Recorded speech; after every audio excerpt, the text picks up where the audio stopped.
What we've seen in the recent couple of years only is that renewable electricity can now be produced at costs that are below the energy price of crude oil. With solar and wind being available at $25 to $30 per megawatt hour, that's actually cheaper than crude oil at $50, $55 per barrel. And that makes it now, for the first time, possible to imagine that you use renewable electricity to produce hydrocarbons. The most popular way of doing that, or possible way of doing that, is via hydrogen that you combine with carbon atoms to produce methane or methanol or other gases or liquid fuels. So the opportunity of producing electrofuels, as they are called, has now become feasible.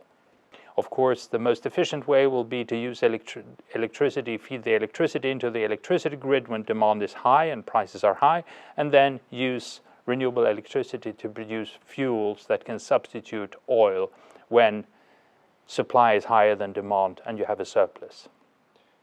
We have the development of batteries, first driven by mobile phones and laptop computers, and now by the large-scale introduction of batteries into the automotive sector. That brings down costs and makes that a good alternative to store energy from periods of abundant availability to periods of shortage. We also have the opportunities of electrofuels, making fuels out of electricity. But in addition, maybe the most important is the utilization of the information technology and control technology to actually adjust demand or consumption of electricity after the electricity price. So the combination of information technology, improved transmission technology, battery storage, and possibly electrofuels will make accommodation of large share of solar and wind much easier than most people imagine, or at least that some people claim. Let's put it that way. All right. The competition between batteries on the one hand and production of electrofuels on the other will also be around for many years to come. There are efficiency differences, but there are also cost differences depending on the time period of storage and the kind of utilization of the energy you are interested in. With vehicles, the battery electric vehicles will have an enormous potential for personal transport, where we can do most of our current use of private cars can be transformed into electric vehicle utilization. But for some long distance haulage, it may be that fuels will continue to be the competitive alternative.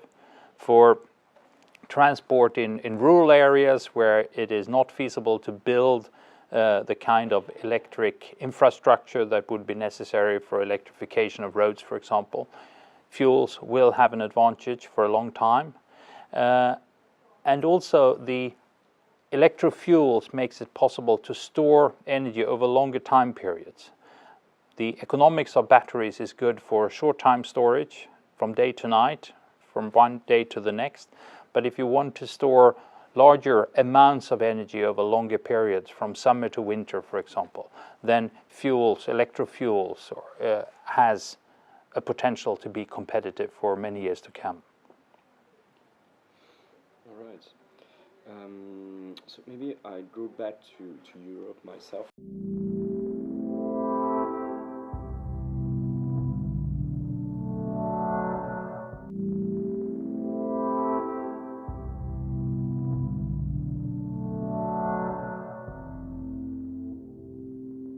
Sweden already has more than 50% of its energy from renewables. And that has been easily achieved in Sweden because we have significant hydropower resources. We have a forest sector and a forest industry that has provided significant amounts of biomass in a sustainable way to feed our district heating and heat system and also generating electricity.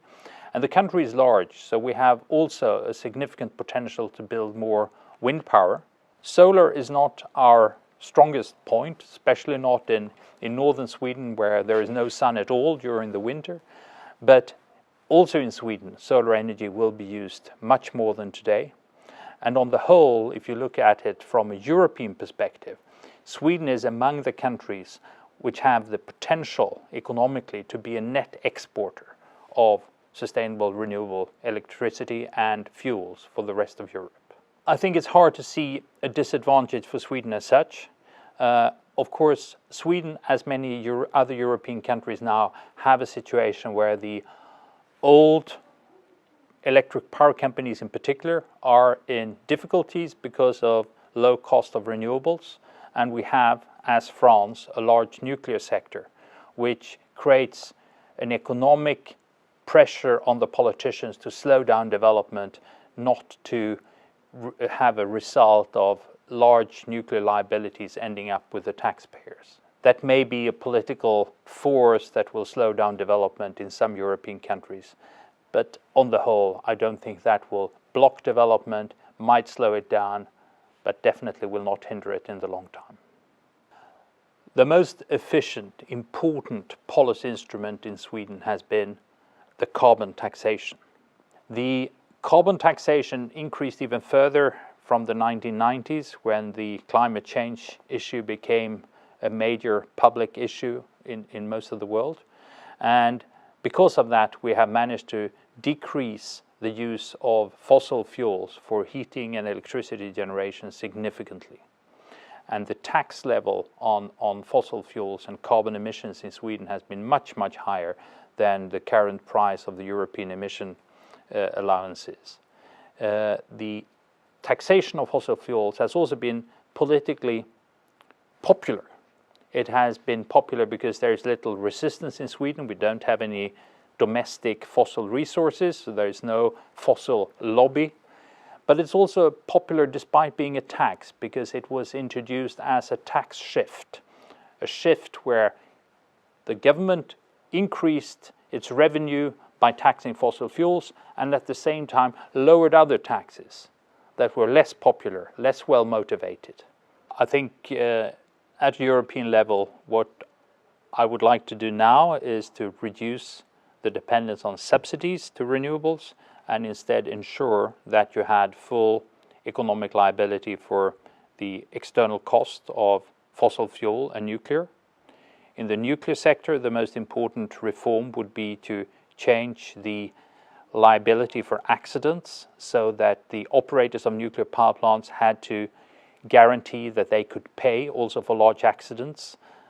The need for that has been obvious in Japan, and the fact that it's not a negligible cost is also visible from the high relative frequency of large-scale nuclear accidents. Of course, you would also like the nuclear industry to pay for the nuclear waste management properly. And in the fossil case, it's a matter of removing the few remaining subsidies to fossil fuel supply and to tax carbon dioxide emissions. This is now the most important thing because of the successful development of solar and wind that has been achieved by direct subsidies. But we're now past the point in time where subsidies are the most important opportunity. Now it's a matter of taxing and ensuring full payment for the non-renewables, and that will create a renewable energy market that will be efficient.